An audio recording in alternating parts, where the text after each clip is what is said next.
Blitva je dvogodišnja biljka. U prvoj godini razvije duboki razgranat korijen, a u drugoj godini razvije se razgranata cvjetna stabljika višlja od 1 metra.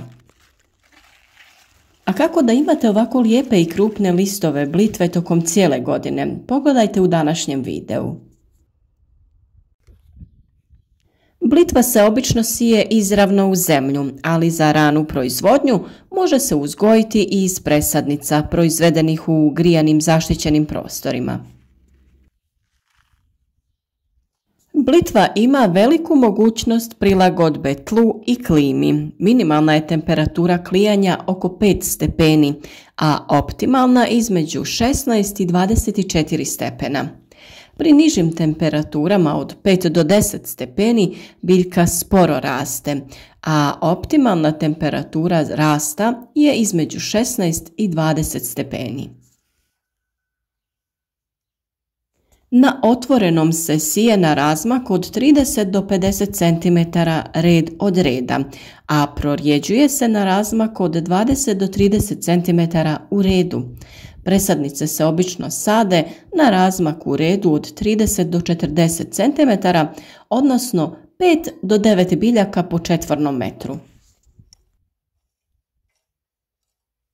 Kako bi vrt izgledao bujno i raznoliko, ja blitvu volim posaditi po rubovima drugih gredica, kraj nekih drugih biljaka, naravno osiguravajući joj dovoljno prostora za razvoj i bujne listove.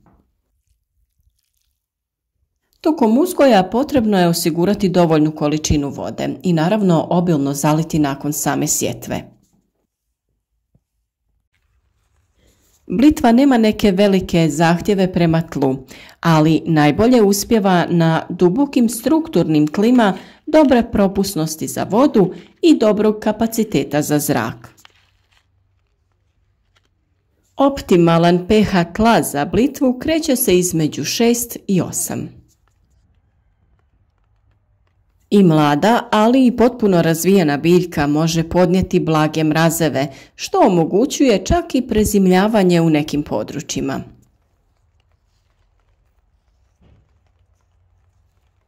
Ako predkultura nije gnojena organskim gnojem, njegovim dodavanjem osigurajte dobre uslove za početni rast blitve. Prije same sjetve ili sadnje u mineralnoj gnojidbi potrebno je dodati oko 80 kg fosfora i 50 kg kalija. Dušična prihrana sa oko 100 kg po hektaru kana provodi se u 3 do 4 navrata nakon berbe listova. Svoju blitvu smo pripremili za prezimljavanje i oko nje stavili humus te malčirali sa slamom. Od samog nicanja postavili smo malč oko blitve te vjerujem da je to bio i ključni trenutak u njenom razvoju. Tokom onih vrućih ljetnih dana imala je dovoljno vlage i hranjiva, a isti taj malč će ju čuvati tokom zime kako bi zemlja i korijen manje bili izloženi nagloj oscilaciji temperature. Inače se blitva sije u vrijeme od marta do maja, ali se može sijati kroz cijelo ljeto i čak i jesen. Ova blitva je posijana direktno u zemlju početkom augusta i vremenski uslovi za nju bili su optimalni, tako da smo već početkom septembra imali krupne listove za berbu.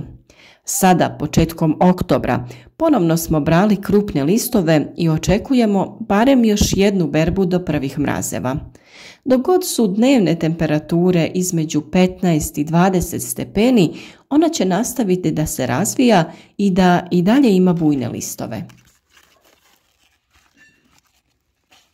Blitva se može početi brati oko 30 dana nakon sjetve, ukoliko su temperature bile optimalne i priuštile joj uslove u kojima bi se brže razvijala. Kao i kod svake druge biljke, gredice je poželjno redovno okopavati, odstranjivati korov, povremeno zalijevati, a po potrebi prorijediti biljke. A beremo je tokom cijele godine kidajući samo ove vanjske listove. Što ćete više kidati listove blitve, to će ona brže i ljepše rasti. U suprotnom, ne trgaju li se listovi, ona će otići u cvijet. Jako je štetno brati blitvu čupanjem cijele stabljike zajedno sa korijenom.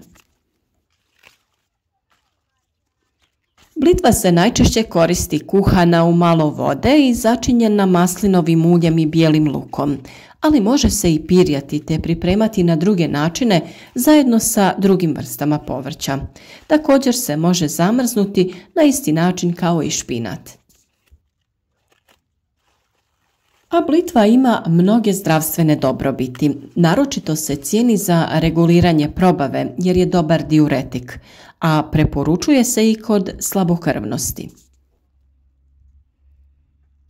Blitva je vrlo korisna biljka u ishrani dijabetičara jer smanjuje razinu glukoze u krvi, a ujedno ekstrakt blitve ima i zaštitni učinak na jetru kod dijabetesa.